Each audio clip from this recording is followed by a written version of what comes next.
Thank you for watching Tomorrow's America. My name is William Donahue.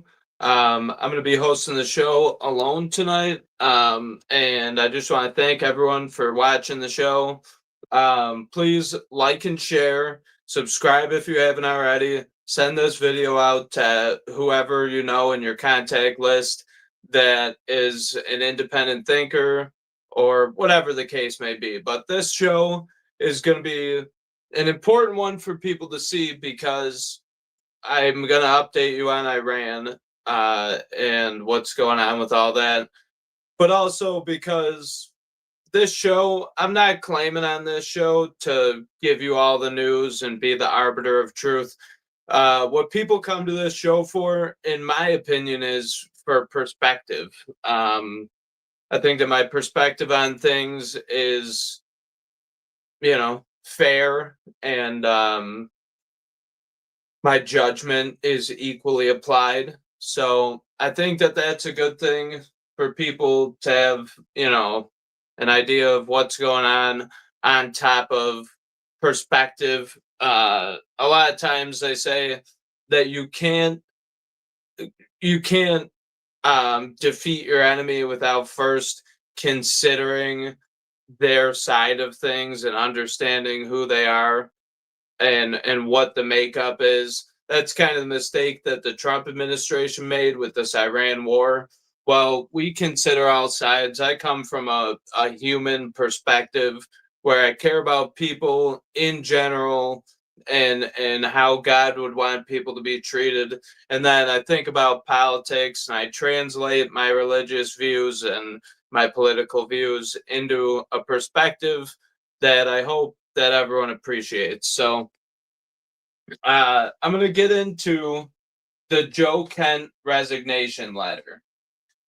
Last time on the show, I tried to read it to everyone. I knew that it was important. I didn't realize how important it was, but I tried to read it to everybody, and it was very small text. And I read about half of it and thought that that might be good enough. But thinking back, when you talk to somebody about history and they say, "Oh yeah, this happened," and blah blah blah, and then they say somebody says, "Oh well, did you know that Julius Caesar wrote this and said to his generals something?" And it helps you to put into perspective what's going on, and it gives you a little insight into the inner workings of ancient Rome or whatever the topic is. Well, this Joe Kent resignation is a little insight into what's going on behind the scenes and just the historical value of this one day is going to be immense. So I want to highlight this for everybody. So for this resignation letter, he tells a lot, and I'm going to kind of try and break it down for everyone here. So it says, President Trump, after much reflection, I've decided to resign from my position as director of the National Counterterrorism Center effective today. I cannot, in good conscience, support the ongoing war in Iran. Iran posed no imminent threat to our nation, and it is clear that we started this war due to pressure from Israel and its powerful American lobby. I support the values and the foreign policies that you campaigned on in the 2016, 2020, 2024 election cycles, which you enacted in your first term. Until June of 2025, you understood that the wars in the Middle East were a trap that robbed America of the precious lives of our patriots and depleted the wealth and prosperity of our nation. In your first administration, you understood better than any modern president how to decisively apply military power without getting us drawn into never ending wars. You demonstrated this by killing Qassam Soleimani and by defeating ISIS. Early in this administration, high ranking Israeli officials and influential members of the American media deployed a misinformation campaign that wholly undermined your America First platform and sowed pro war sentiments to encourage a war with Iran.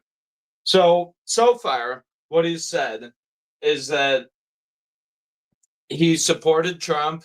He, supports uh, the idea of backing Israel in our Middle East position, but that the something changed, and you could notice the change if you were paying attention from the election until now. You can notice this change, and it's visible. So um I'm not sure what he's referring to when he's saying that Israeli officials and influential members of American media deployed a misinformation campaign.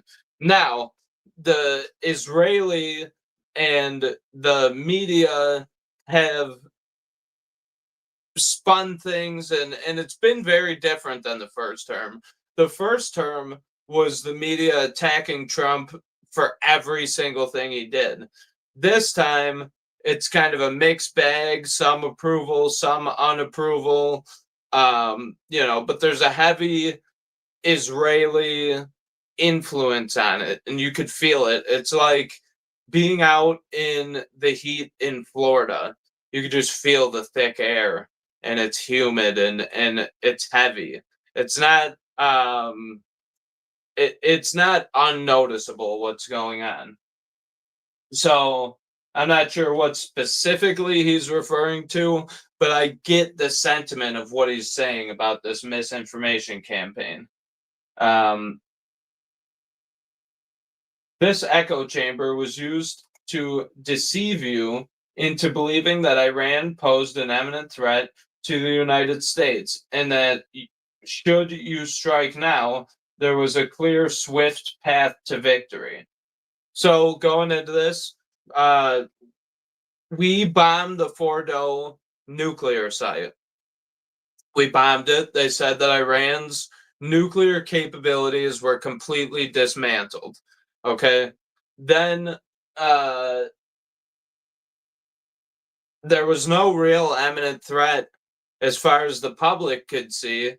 But then when we struck, Trump said that, he received information, and if we didn't strike, Iran was going to strike us. And, that's why we needed to go into this conflict. So basically, what I'm getting from this is that Joe Kent had access to all the classified intelligence in the United States. He would have known anything the president knew going into this strike. And it seems like it's the same thing that the public knew going into this strike is what the president would have known, unless there was somebody telling him otherwise. And, you know, obviously that's the case.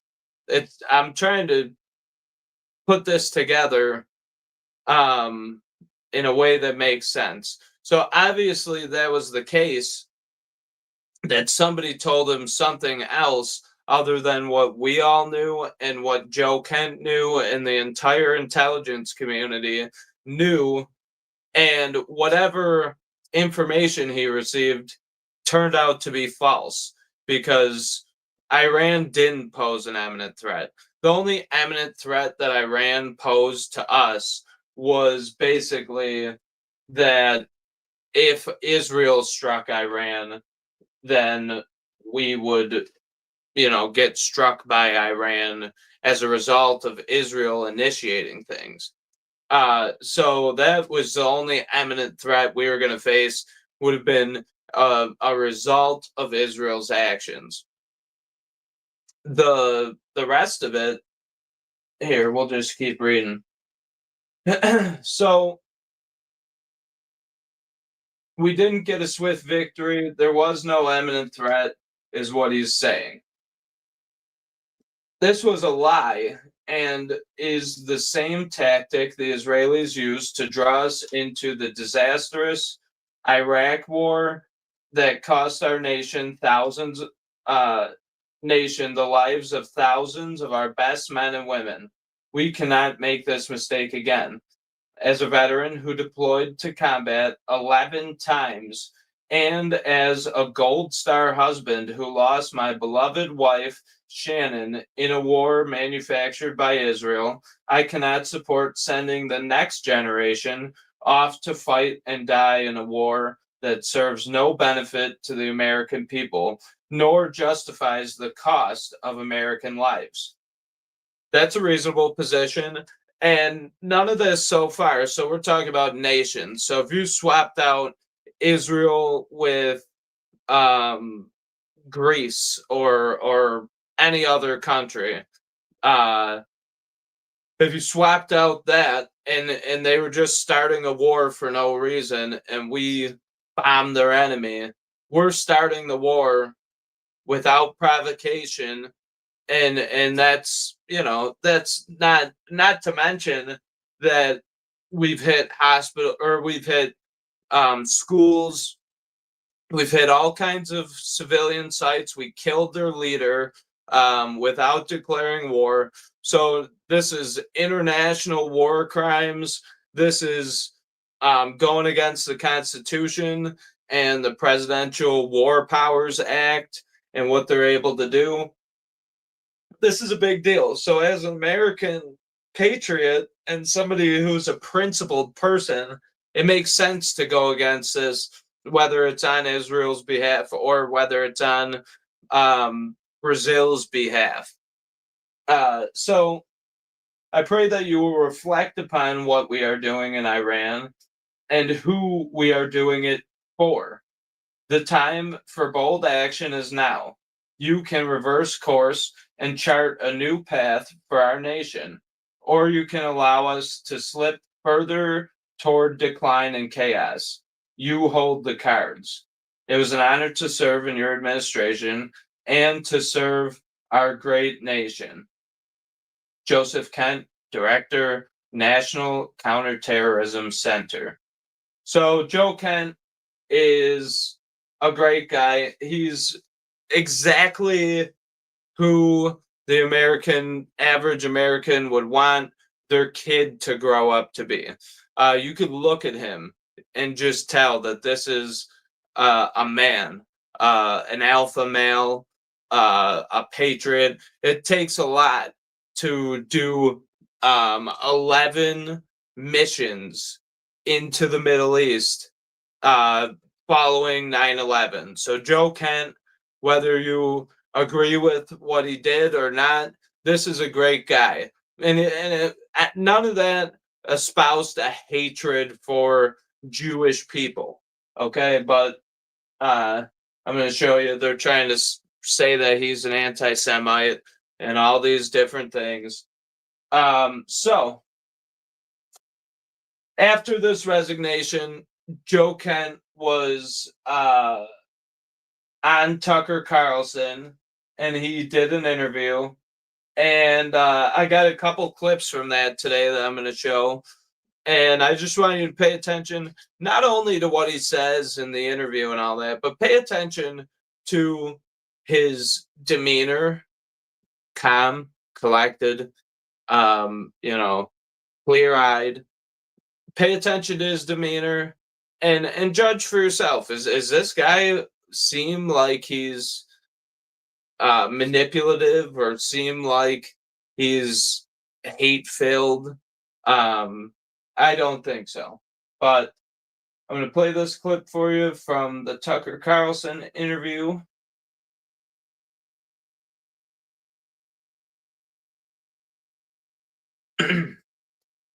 Apologize. That cannot in good conscience support the ongoing war in Iran. Iran posed no imminent threat to our nation. Iran posed no imminent threat to our nation. How did you reach that conclusion? I think this is key. I mean, this would be more challenging to explain had the Secretary of State, the President, and the Speaker of the House not come out and said that we conducted this attack at this time because the Israelis were about to do so.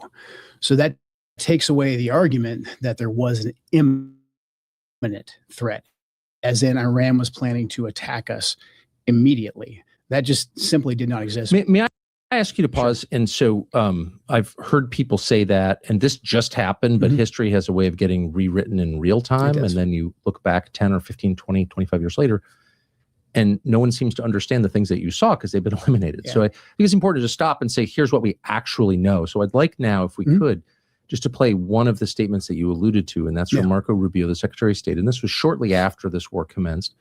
And he was explaining as is his habit, in a thoughtful, precise way, why. Here's Secretary of State Marco Rubio. And so the president made the very wise decision.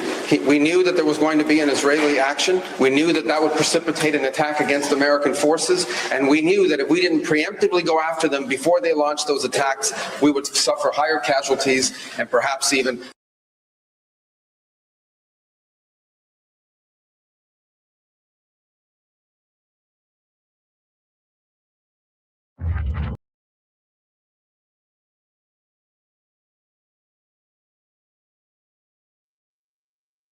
Okay, sorry about that little gap in video feed there.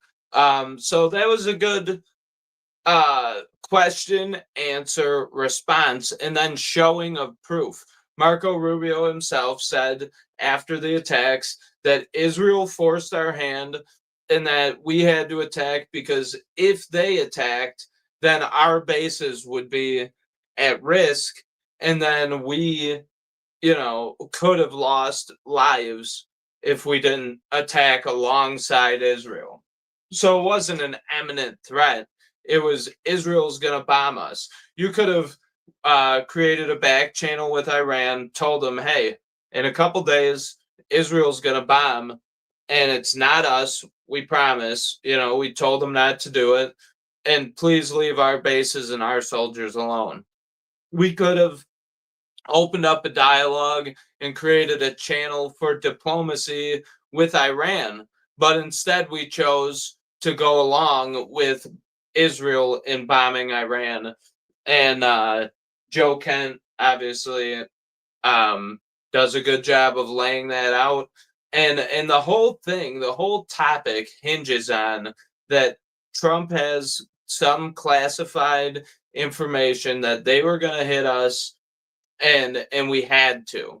So if that exists, to clarify the whole argument, just declassify whatever it is and let us know what the reason was so that we stop arguing about this. Until then, I'm going to consider Joe Kent right, because he's coming out, he's putting his name on this. He's putting his life on the line, his career on the line. He's got kids. He's risking a lot to put this out, and the administration is hiding behind classified information. So that's a big deal for me, because when people stand up like this, and stand up for their morals and their beliefs, you got to take something away from that. You got to take something away from that. And this is one of those. Because just take a look here. MAGA GOP view of Trump approved.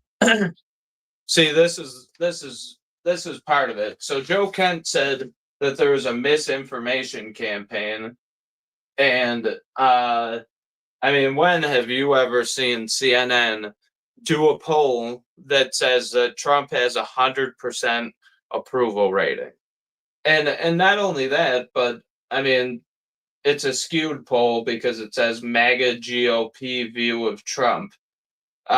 MAGA is something created by Trump, and the whole thing. So 100% approval. Either CNN figured out that they need to flatter Trump in order to get him to do what they want because Trump is vulnerable to flattery, or CNN is trying to tell Trump that he's doing a great job so that people get mad, so that, you know, there's opposition or something. I don't really get what this poll was all about, but basically both parties love the war. Now you get CNN coming out and saying that Trump has 100% approval rating among MAGA GOP members. I don't know. I don't really care about that. I don't care about what MAGA GOP members say. There's like 5 of them. The rest of them are literally Democrats with Republican names, and the 5 of them that are probably only approving of Trump's job because he did this in Iran to help Israel. So I don't know. I mean, that's just my assessment of it, but so I wanted to do this show today and get away from the whole Iran thing. Now, I bring up the Joe Kent interview because it's so historically important. But I wanted to get away from the Iran thing. Now, this video that I'm going to show you next is part of the Joe Kent interview, but it's having to do with Charlie Kirk and what's going on with that. So, Charlie Kirk, when Kash Patel, he's the director of the FBI, when Charlie Kirk was shot, they wanted certain people within the Trump administration and within the FBI wanted to determine if there was any foreign actors that played a part in the Charlie Kirk assassination. We weren't given that information, or we weren't given that information because they never did the investigation, because it was shut down before it ever got off the ground. So Joe Kent commented on that as well. Now, this is a guy, like I said, who has seen classified documents, all of them from the whole United States, and he's the guy who would know something like this. And we already know that they shut down the investigation. So let's hear what Joe Kent has to say about this Charlie Kirk situation.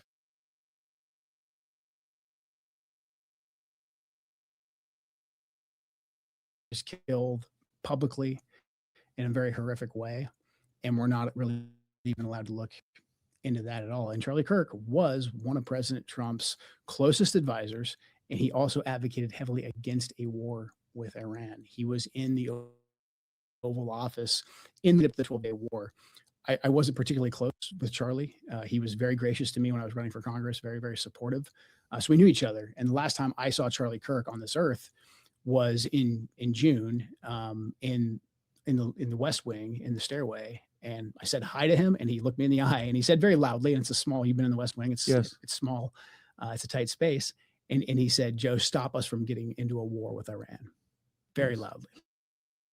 He was single-minded. And he walked off, and he went, I believe, in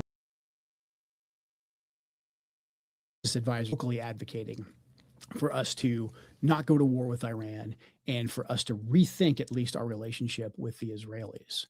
And then he's suddenly publicly assassinated, and we're not allowed to ask any questions about that. It's a data point. It's a data point that we need to look into. What do you mean when you say 11 questions about that? We've been told that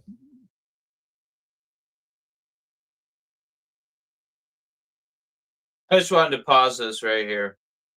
Look at Joe Kent. I actually think it's funny because his last name is Kent, and Clark Kent was Superman. This is Joe Kent. But look at his bone structure in his face. Look at his hair. Look at his career. look at his family, look at his life, look in his eyes. This is a good man. There's no doubt about it, and I'm going to put him back up on the screen. But look at this guy. This guy is literally an example of like a real American. So I just thought I'd pause it and say that.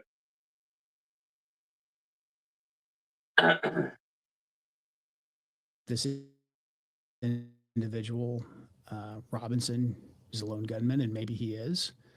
But the investigation that I was a part of, the National Counterterrorism Center was a part of, we were stopped from continuing to investigate. And the FBI will say that they stopped that because they wanted to have everything over to the Utah state authorities. Everything's going to trial. It's very, very sensitive. But there was still a lot for us to look into that I can't really get into. But there was still linkage for us to investigate that we needed to run down. And I'm not making any conclusions. I'm not saying No, I don't think you are. because of this happened. I'm not saying that at all. I'm just saying there's unanswered questions. We know the pressure because of the text messages that have been made public, that Charlie was under a lot of pressure from a lot of pro-Israel donors. And again, we know Charlie advocating to President Trump against this war with Iran. So that's interesting. He was the director of national intelligence, counterterrorism, and he saw some leads that he wanted to follow, but the investigations got shut down. So they're trying to say that Joe Kent is an anti-Semite. And I just think the whole thing's funny because nothing that he's said. I apologize, my phone keeps shutting off. So nothing that he's said has projected hatred towards Jewish people or Israel in general. What he's said is that Israel and their government, a country, a nation, swap it out with any other country that you want. If these accusations applied to a different country, you couldn't say, oh, well, you think that Mexico put pressure on us to kill that cartel leader? Well, you're anti-Hispanic. It doesn't make sense. So this article here, I just wanted to read it, the headline, because it's so deceptive. Joe Kent's resignation over Iran reignites anti-Semitic fears and debate over Israeli influence. So it's trying to be non-biased, but it's not. It's not non-biased at all. It is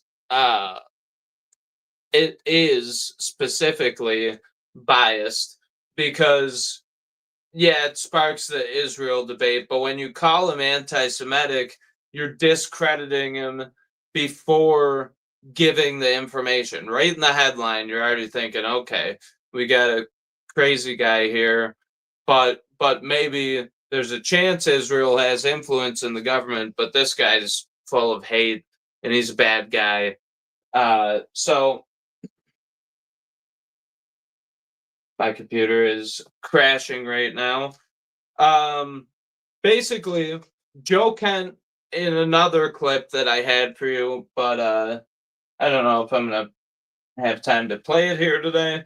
Basically, Joe Kent says that Israel bombed the negotiators in this Iran conflict that we would have wanted to work with. So they bombed the negotiators that were potentially more pro-Western, and could have went into leadership in Iran and negotiated with us, and got a good deal for us. But Israel bombed them. And the only reason that they would do that is because Israel likes long, drawn-out conflicts. That's just their track record. That's the way things have gone for a long time.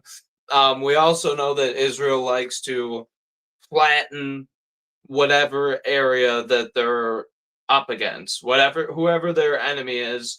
They don't care about civilians or anything like that. Look at Gaza. Gaza is literally flat because of the non-stop bombings of the city. And basically, what Joe Kent was implying is that Israel might have bombed the negotiators that we were willing to work with in Iran, so that this conflict took longer than it should have. And that's why we haven't toppled the regime and seen an end to this conflict. I got another article here. So my computer is down right now, and I'm trying to get that back up, but I'll just mention the article. So Trump has asked Israel not to bomb oil infrastructure from Iran because Iran is retaliating by bombing oil infrastructure in Qatar, most importantly, but also other Gulf nations.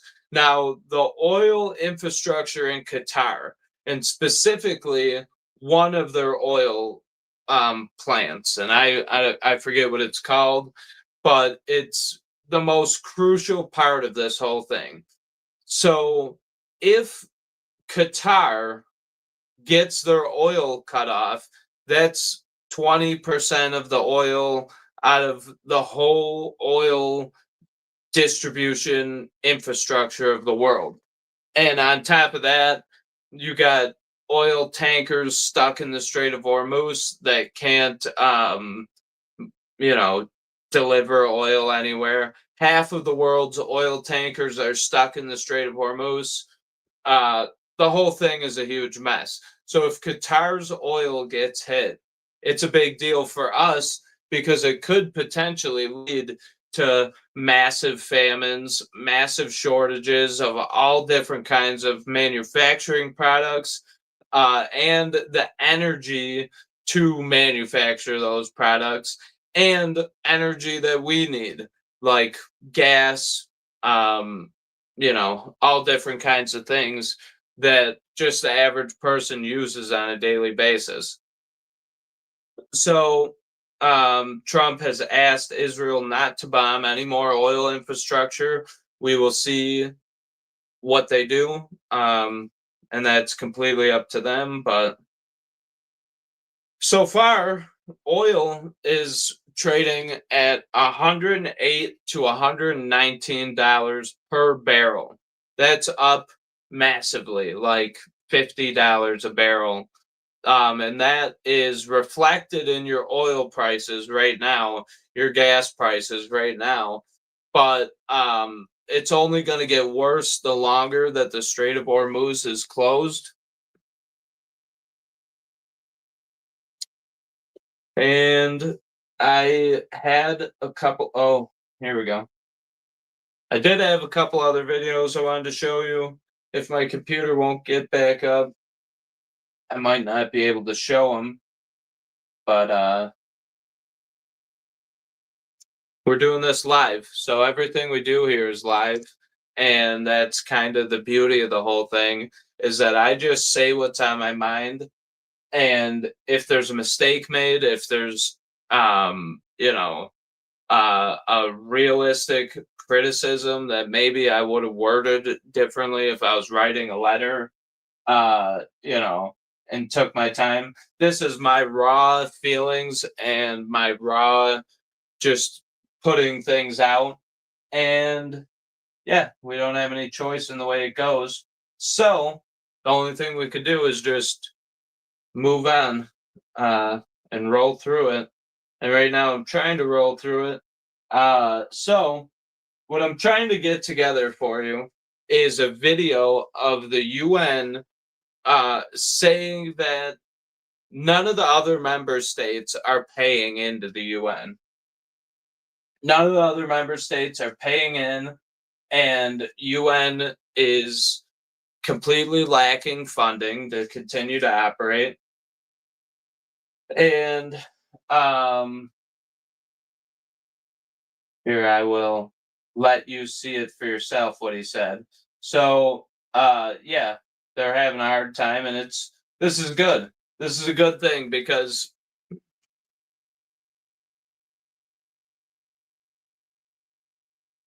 sorry. So as I was saying, this is good. This is a good thing. The UN symbolizes global government, and this global government is at odds with another global government backed by China. And it's only the Chinese global alliance, the BRICS currency system, and this whole thing is a response to the West trying to globalize. So this video is the UN falling, which I don't think we should have ever been a part of, because George Washington said, don't get caught up in European affairs and don't have political parties. And this is that European affairs part. This is us trying to meddle in other things that, are outside of our sphere of influence.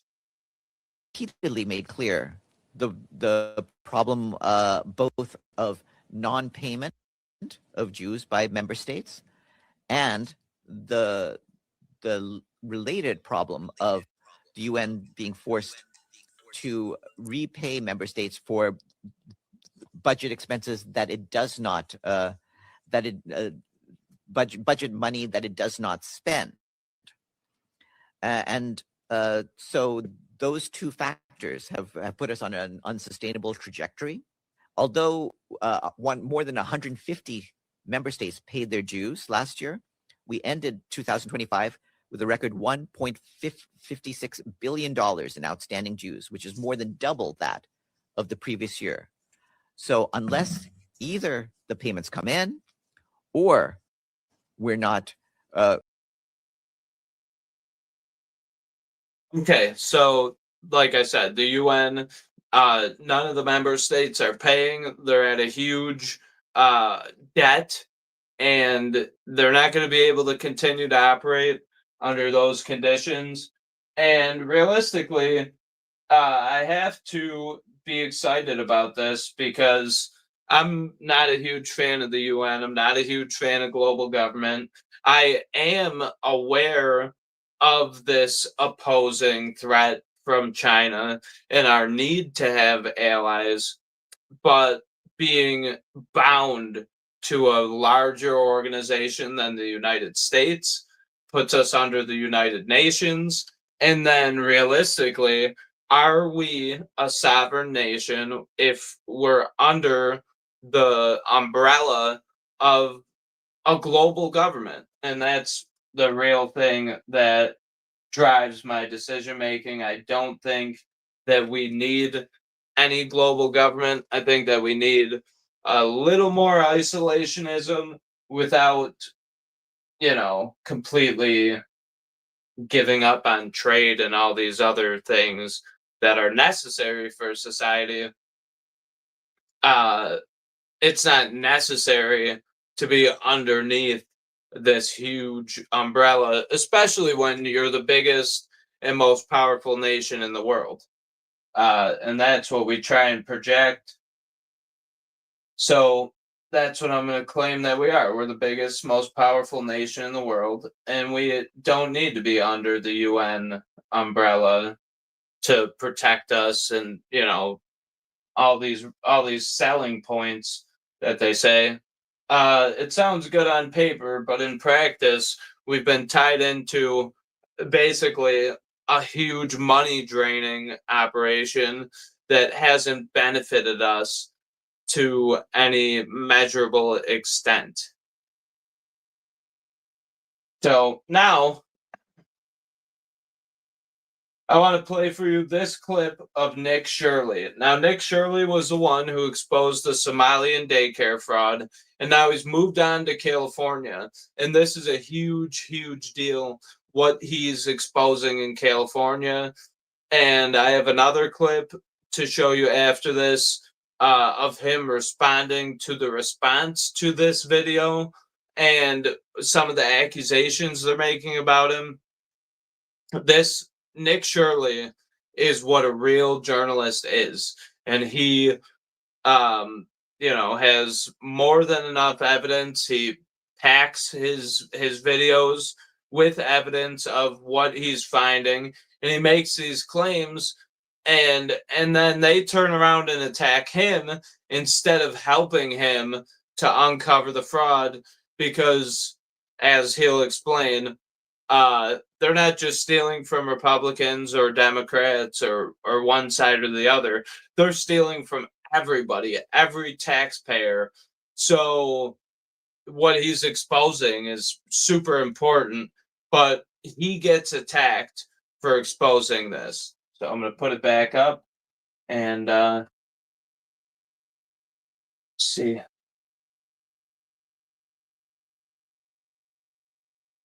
This is the sound of hospice money. Could you just answer the question, what's the need for 1,000% increase in hospice care here inside of LA? Do you have the paperwork to enroll a little boy by the name of Joey? You don't know what's going on? Well, it says there's 14 children enrolled here on the state of California. That there is $6,000 per beneficiary. Can you give us any explanation? Where can we open a hospice at? Get them made back just like you. California may have the largest amount of fraud in the country. California is the state with the highest taxes and collects more money than any other state in America. It is filled with fraud. California's version of Medicaid, called Medi-Cal, has more than doubled since 2022 from $108 billion to a proposed $222 billion in 2026. Their population, however, has not grown exponentially. However, their spending has. There has been 1,000% increase in hospice care in the Los Angeles County. In fact, 1 out of every $10 of home health care in America is spent in Los Angeles. On top of it, funded daycare programs are filled with violations. While they continue to give money to these fraudsters, it is estimated that the fraud in California could be in the hundreds of billions of dollars. In this video, we'll be going face to face with these fraudsters, confronting them as they defraud the American taxpayer out of millions and billions of dollars as they live their lives in luxury, driving around luxurious cars that cost more than $100,000 that you actually paid for. Let's start first by going to these daycares filled with violations that still continue to receive money from the government. So this is the location of the daycare. It's in the middle of this shopping plaza. A lot of the buildings are closed down or boarded up, have been graffitied. And then you also have just a big dumpster right here with all this garbage. And then the daycare is right there. We're gonna go in right now. We actually have a homeless person there too. Oh, You see that? actually someone's sleeping here right now. Hello? Okay, so that video goes on for 40 plus minutes, and it's a great video. It's Nick Shirley exposing all this fraud. I encourage everyone to go watch it. But now I'm going to play you the Nick Shirley's reaction to some of the claims that have been made about him and some of the criticisms of his work, and why they're unjustified and why it's completely just a crazy thing to think that Nick Shirley is somehow at fault for what he's doing. Meanwhile, he could be working to expose the yes, the governor of California is an enemy to the people of California. He's literally working to support the fraudsters. Meanwhile, he could be working to expose the fraud. I mean, how stupid do you have to be to say, okay, let's go after the guy who's exposing the fraud. Let's not go after the fraudsters. That is what he's doing, what he's actively doing each and every single day when he makes out these statements, and all he does is blame the people who are showing the fraud. Why doesn't he say, hey, Nick, great video. How can we help? Right.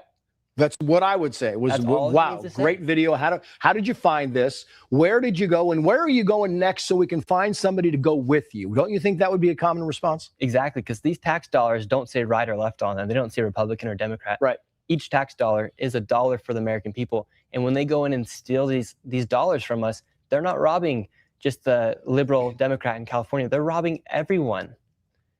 and then the governor gets mad at the person for exposing the fraud. How crazy do you have to be to think with that logic? Yeah.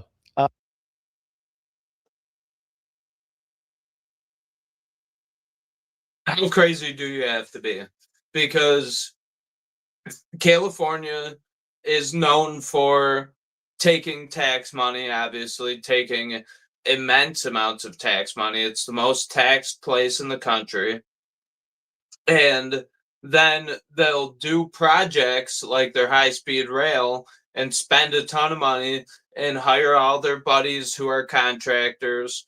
And the thing never ends up getting built, but all the money's gone. And then, nothing ever comes of it. So Nick Shirley is exposing yet again the fraudulent system in California. And apparently Gavin Newsom offered some criticism about this. And yeah, Nick Shirley, again, just like Joe Kent, you look at Nick Shirley's eyes, he's an innocent young man with great intentions who just wants to, make an impact in the world. And then last but not least, this is from Steven Crowder's Mug Club.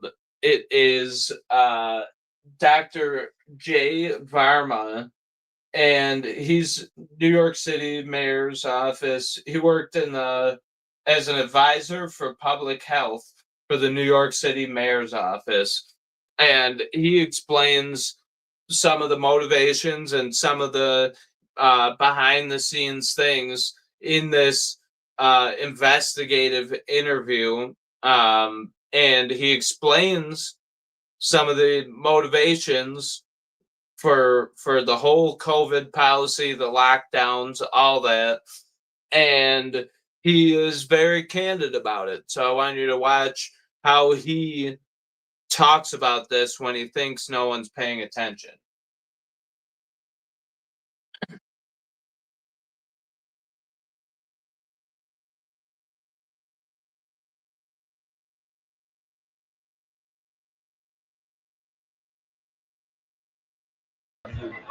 Convince the mayor to make it a mandate. Like New York City found out that you're having sex parties during COVID? Yeah.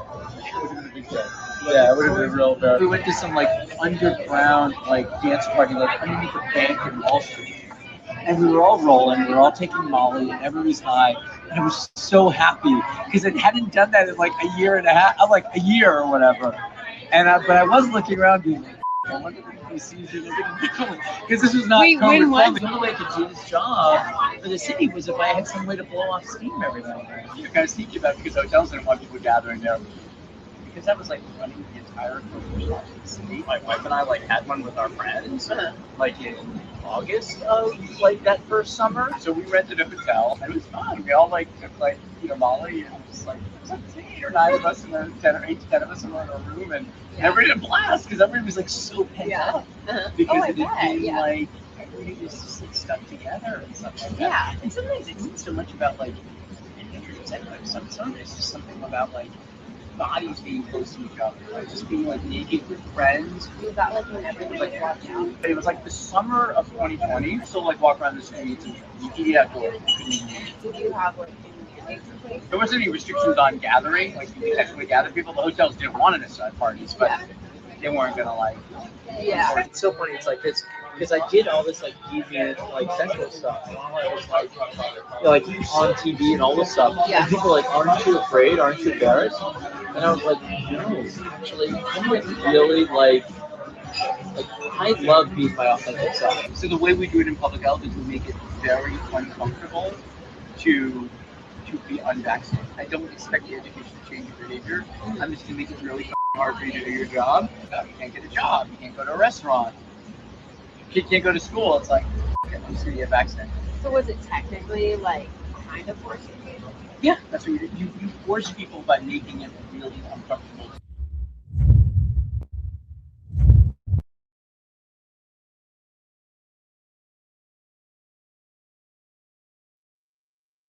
Okay, so you heard him there. he said that you force people to get vaccinated by making it very uncomfortable. You can't have a job. You can't go take your kid to school. You can't participate in society if you're not vaccinated. And that was their position on that. And it's really disturbing. So my point of doing this and with the Nick Shirley thing and all that is to get this information out there, and also to kind of get off of the Iran topic for a little bit and just show people that there's more going on than just this war in Iran. So it's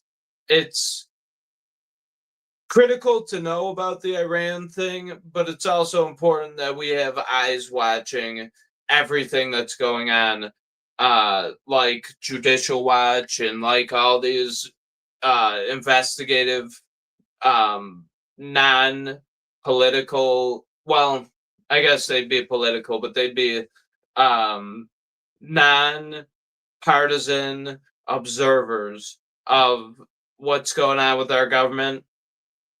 Go check out Judicial Watch, go check out some other things, and see what's happening behind the scenes that the media is not focusing on. And I tried to bring you a little bit of that. Hopefully this California thing gets some legs and the fraud gets exposed and people get some of their money back, but I doubt that'll happen. So that's all I have for you today. I want to thank everyone for watching. Please like, share, and subscribe if you haven't already. And I hope everyone has a great night. And remember, Christ is King. Get in your Bibles. Pray for this country. Pray for Iran. Pray for Israel. And pray for the world because we're going to need it. Thank you very much and have a great night.